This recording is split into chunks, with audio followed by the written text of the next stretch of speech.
사랑하는 성도 여러분, 혹시 이런 경험이 있으십니까? 화를 내고 나서 후회합니다. 내가 왜 그렇게 말했을까? 내가 왜 그렇게 행동했을까?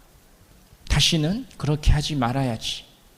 누군가를 미워한 뒤 마음이 무거워집니다. 이제는 정말 용서해야지. 잘못된 습관에 또 넘어지고 나서 자신에게 실망합니다.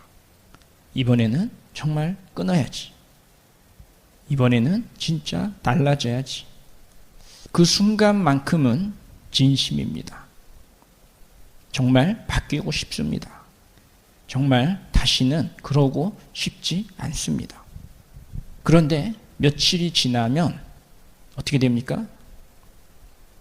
또 화를 냅니다. 또 비교합니다. 또 사람의 인정에 흔들립니다. 또 숨어서 같은 행동을 반복합니다. 그리고 그 다음에는 죄책감보다는 더 무거운 것이 찾아옵니다. 자기 혐오입니다. 나는 왜 이 모양일까? 내 믿음은 가짜가 아닐까?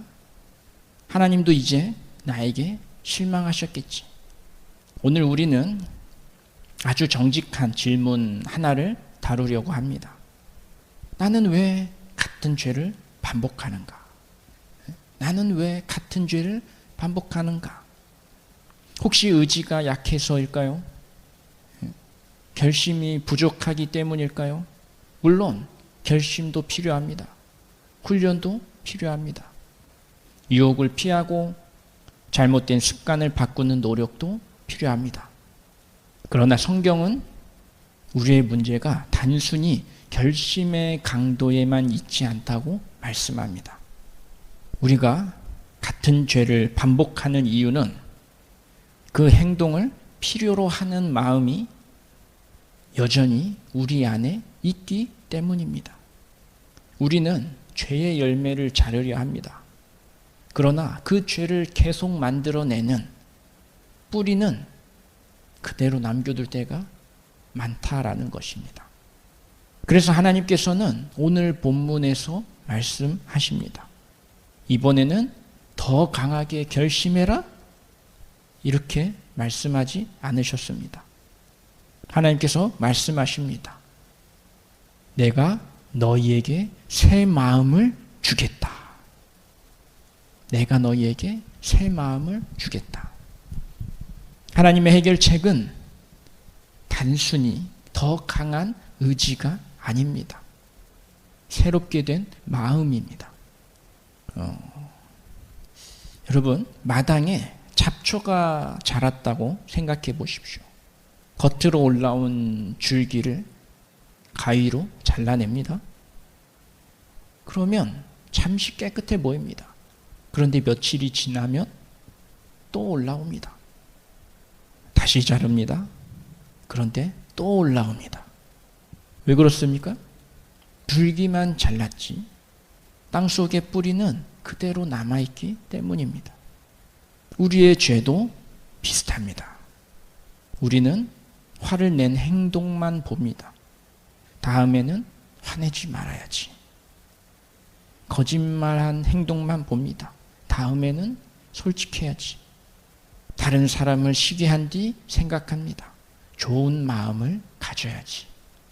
그러나 성경은 우리에게 한 걸음 더 깊이 들어가라고 말씀합니다.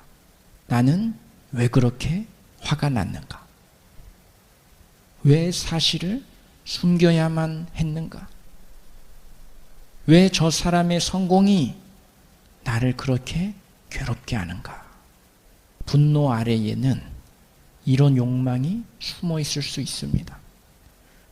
사람들이 나를 무시해서는 안 된다.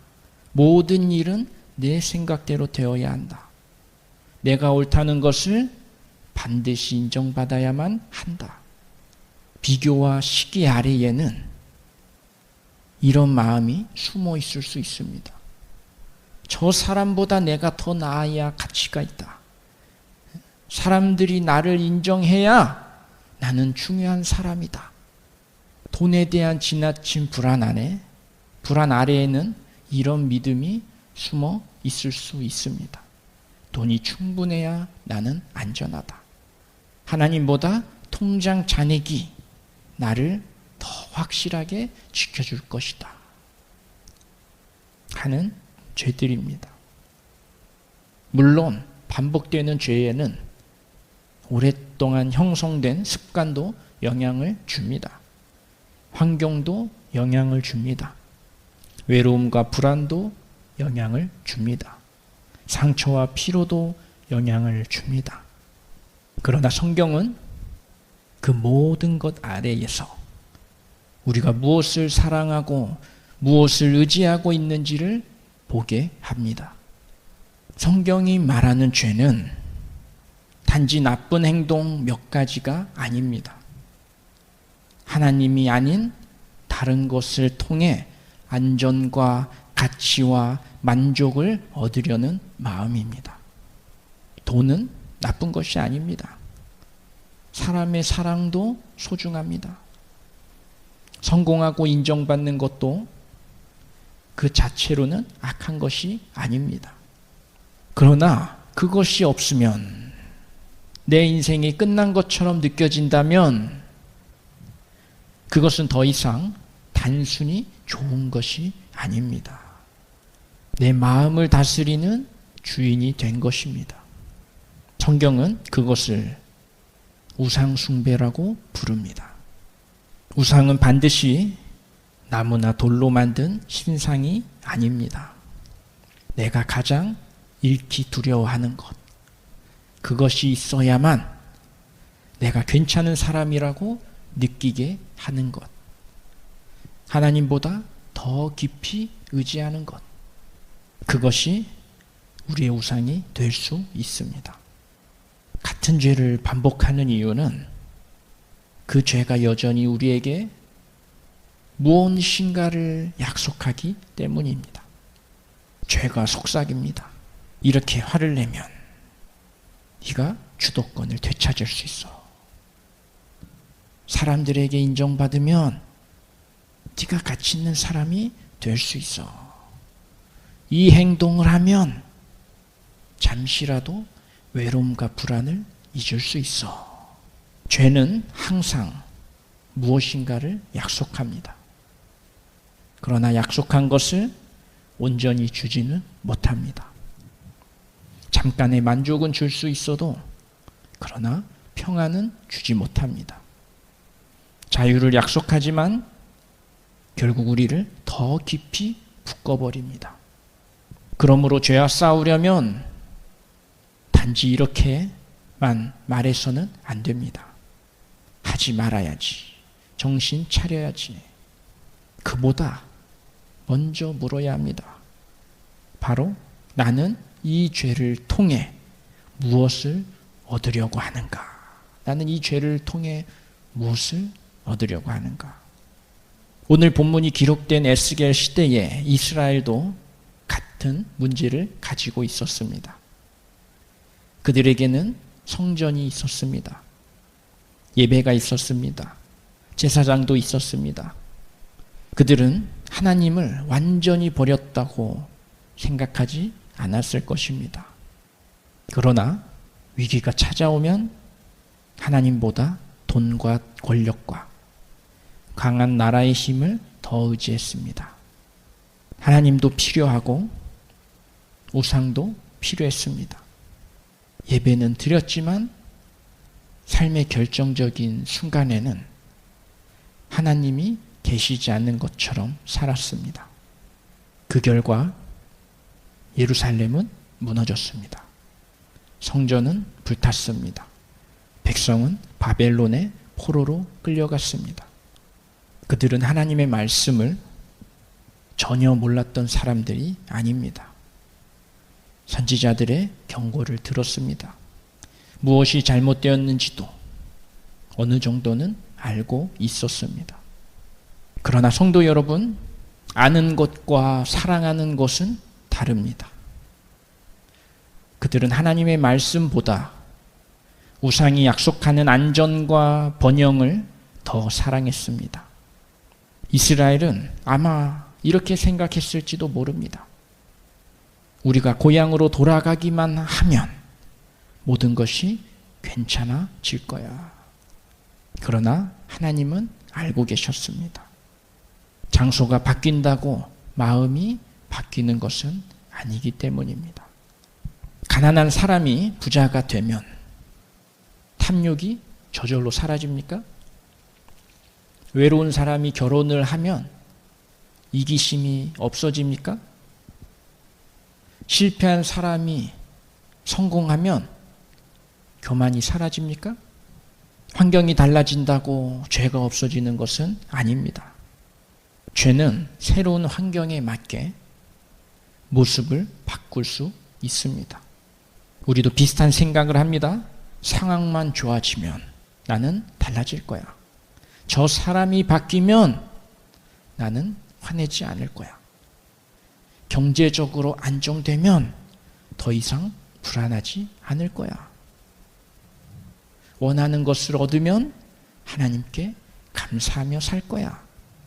그러나 환경이 좋아져도 마음의 주인이 그대로라면 우리는 또 다른 것을 붙잡게 됩니다.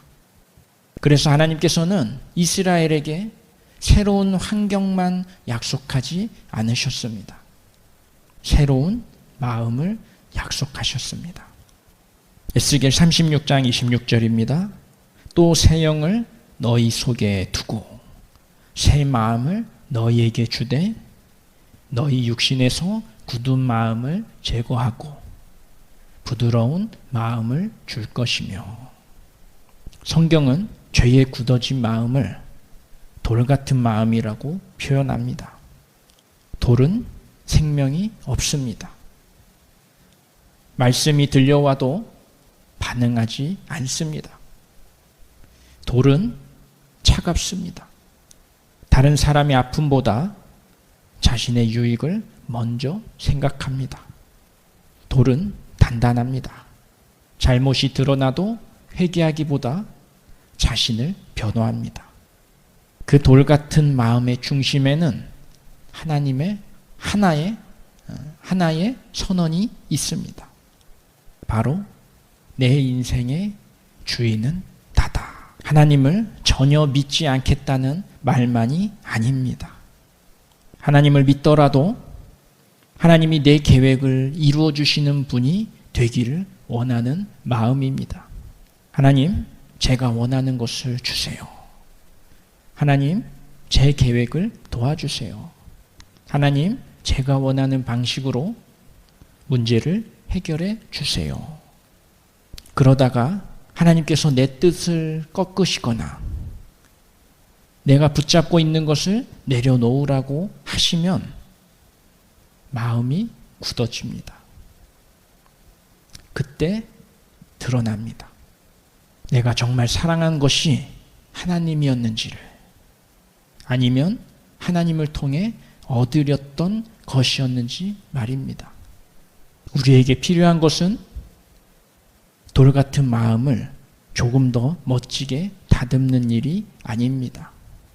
하나님은 돌 위에 종교적인 문장을 새겨주겠다고 말씀하지 않으십니다. 돌을 제거하고 살아있는 마음을 주겠다고 말씀하십니다. 기독교 복음은 나쁜 사람을 조금 더 착한 사람으로 고치는 자기 개발이 아닙니다. 하나님을 사랑하지 않던 마음을 하나님께 반응하는 마음으로 새롭게 하시는 재창조의 은혜입니다. 그렇다면 결심과 훈련은 필요 없습니까? 아닙니다. 유혹을 반복하게 만드는 환경이 있다면 우리는 바꿔야 합니다. 잘못된 습관을 끊기 위해 구체적으로 행동해야 합니다. 혼자 감당하기 어려운 문제라면 신뢰할 수 있는 사람에게 도움을 요청해야 합니다. 그러나 결심만으로는 마음의 주인을 바꿀 수 없습니다. 우리는 두려움으로 잠시 행동을 억누를 수 있습니다. 또 실패하면 큰일 날 거야. 사람들에게 들키면 안 돼. 이번에도 넘어지면 나는 정말 끝이야. 수치심으로 잠시 자신을 통제할 수는 있습니다. 그러나 두려움과 자기 혐오만으로는 사람을 자유롭게 만들 수 없습니다. 오히려 실패할 때마다 더 깊이 숨게 만듭니다. 죄를 감추고 변명하고 자신을 미워하게 만듭니다. 초대교회 신학자, 초대교회 어거스틴, 초대교회 이후에 이제 어거스틴이 오랫동안 이런 갈등 속에서 살았습니다. 그는 기독교의 가르침을 전혀 몰랐던 사람이 아닙니다. 어머니 모니카를 통해 하나님에 관한 이야기를 들었습니다. 자신의 삶이 잘못된 방향으로 가고 있다는 것도 알고 있었습니다. 그러나 쉽게 돌아서지 못했습니다. 하나님을 원하면서도 자신이 누리던 욕망과 야망을 포기하고 싶지는 않았기 때문입니다. 그는 당시 자신의 모순된 마음을 이런 뜻으로 고백했습니다. 주님, 저를 변화시켜 주십시오. 그러나 아직은 아닙니다. 변화되기를 원하지만 죄가 주는 즐거움도 계속 붙들고 싶었던 것입니다. 우리도 그렇지 않습니까? 하나님, 제 분노를 고쳐주십시오. 그러나 제 자존심은 건드리지 마십시오. 하나님, 사람의 인정에서 자유롭게 해주십시오. 그러나 사람들이 여전히 저를 높여주었으면 좋겠습니다. 하나님, 돈에 대한 불안을 없애주십시오. 그러나 제 인생은 제가 완전히 통제하게 해주십시오. 우리는 죄가 주는 고통에서는 벗어나고 싶어 합니다. 그러나 그 죄가 약속하는 만족까지 내려놓고 싶지는 않을 때가 많습니다. 어거스틴도 자신의 의지로 여러 차례 삶을 바꾸려고 했습니다.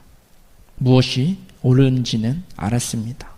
그러나 옳은 것을 사랑하고 살아낼 힘이 자기 안에 없다는 것을 발견했습니다.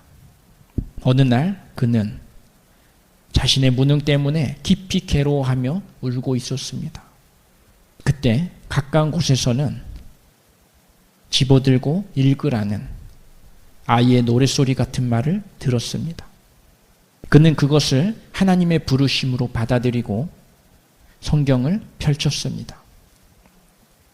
그리고 방탕과 욕망을 따르지 말고 주 예수 그리스도로 옷 입으라는 로마서의 말씀을 읽었습니다. 그 순간 어거스틴은 더 강한 결심을 만들어내려고 하지 않았습니다.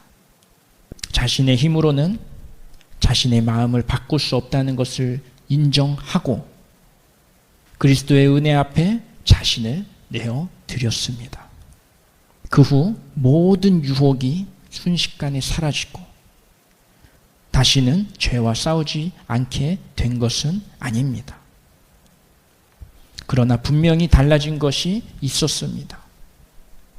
이전에는 죄를 붙들면서 하나님을 멀리했다면 이제는 넘어질 때마다 하나님께 돌아오기 시작했습니다.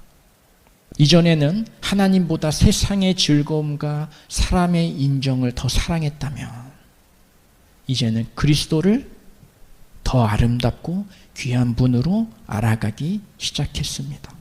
그가 하루아침에 의지력이 강한 사람이 되었기 때문이 아닙니다. 그가 사랑하는 대상이 바뀌기 시작했기 때문입니다. 죄는 단지 금지한다고 약해지는 것이 아닙니다.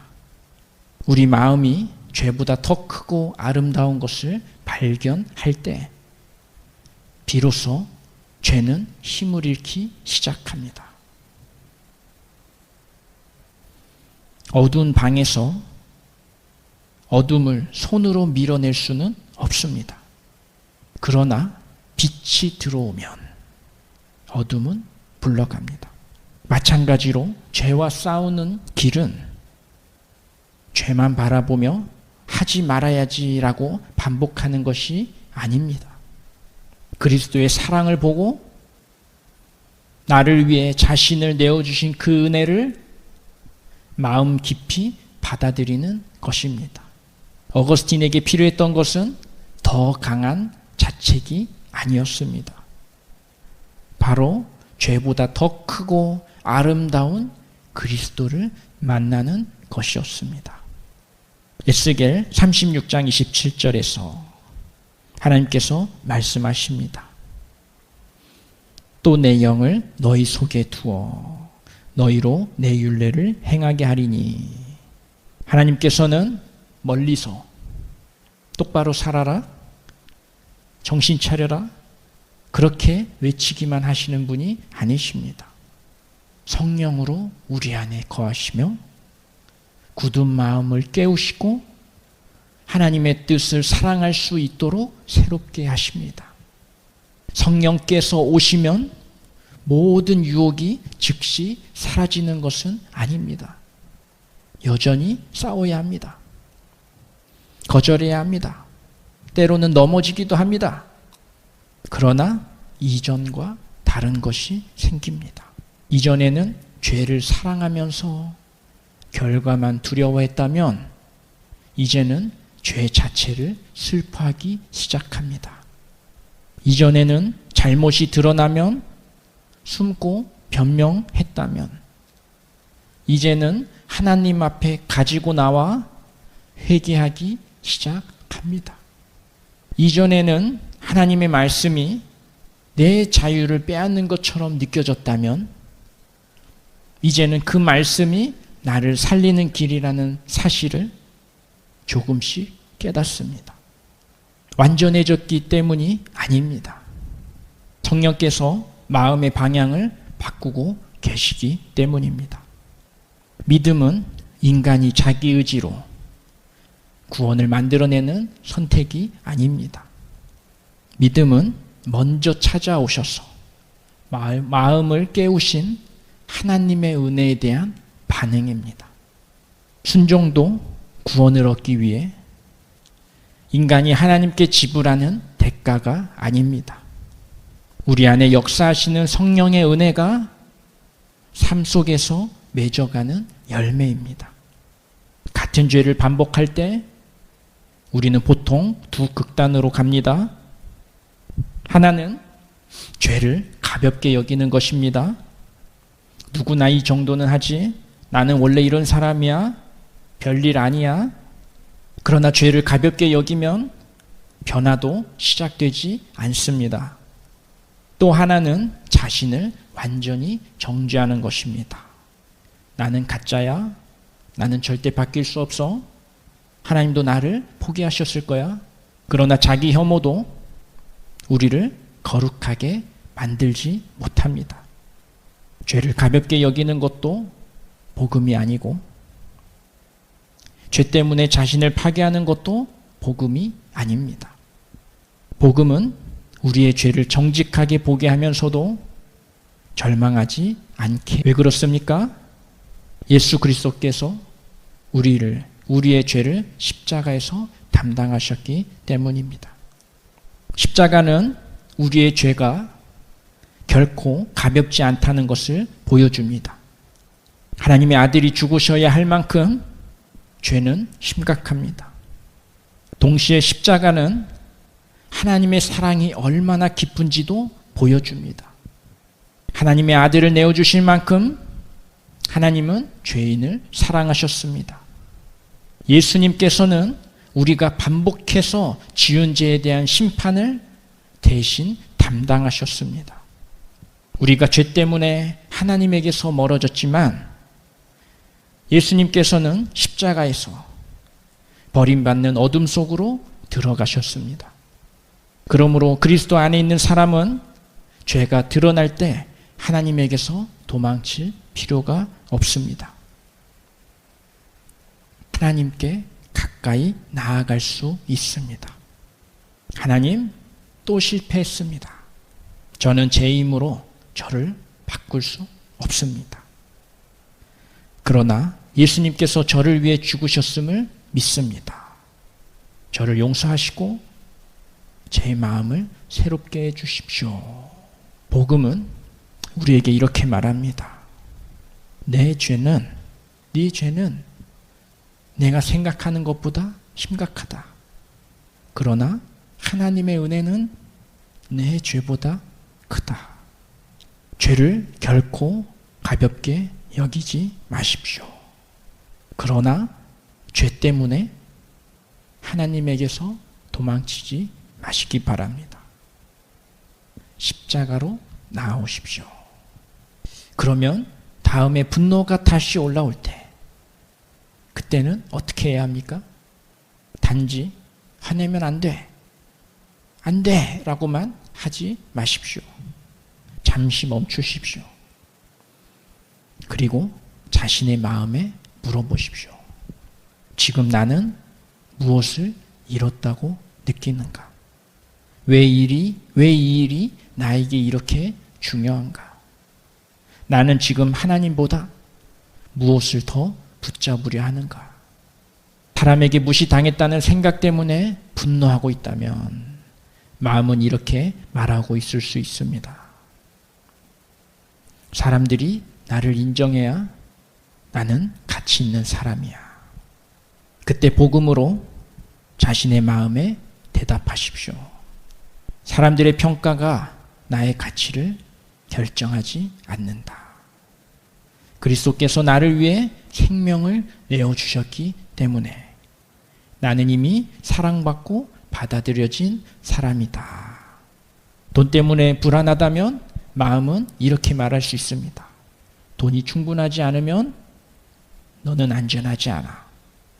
그러나 그때 고백하십시오.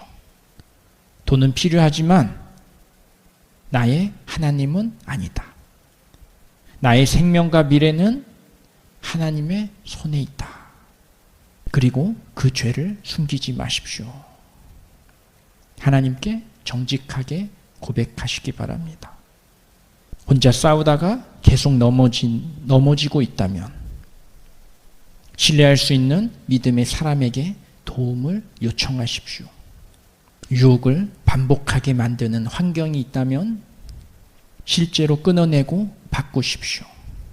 성령의 은혜를 의지한다는 것은 아무것도 하지 않는다는 뜻이 아닙니다. 성령께서 먼저 주시는 은혜 안에서 구체적으로 순종하는 것이기 때문입니다. 결론입니다. 사랑하는 성도 여러분, 그리스도인이 된다는 것은 다시는 죄를 짓지 않는 완벽한 사람이 된다는 뜻이 아닙니다.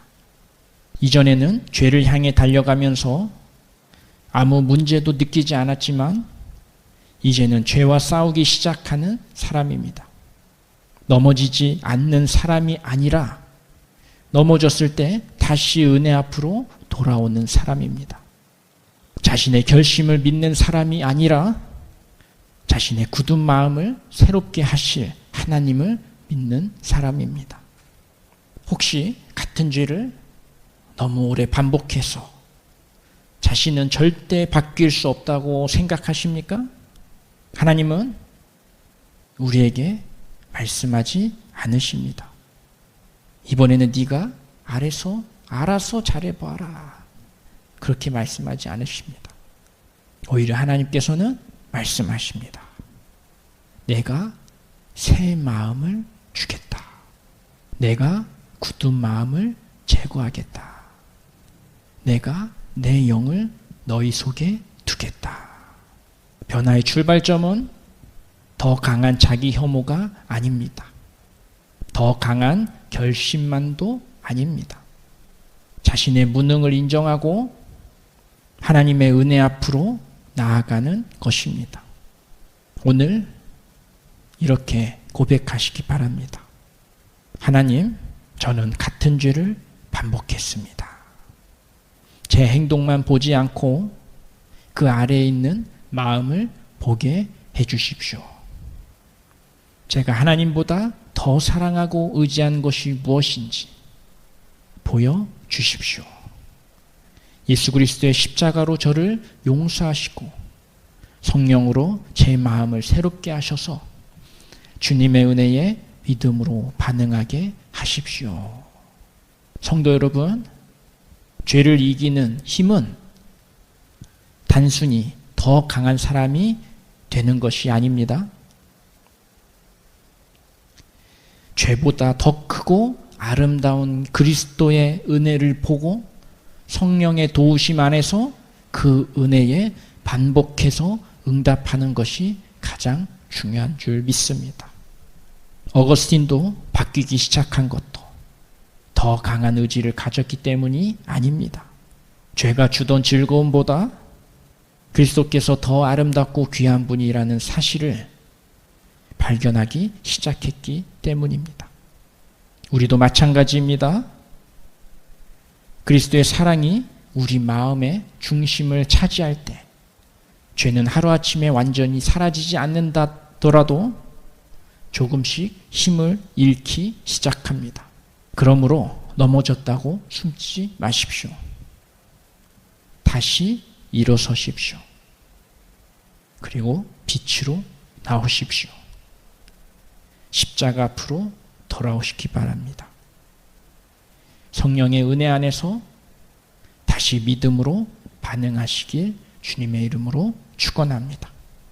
굳은 마음을 제거하시고 새 마음을 주시는 하나님의 은혜 안에서 넘어질 때마다 다시 일어나 새로운 방향으로 걸어가는 기도하겠습니다. 하나님 아버지 감사합니다. 우리의 죄를 우리의 힘으로 이길 수 없음을 우리는 다시금 고백합니다. 나의 연약함, 나의 완악함, 그러나 우리의 힘이 아닌 오직 주님께 그 십자가의 보혈의 능력으로 이길 수 있음을 믿습니다.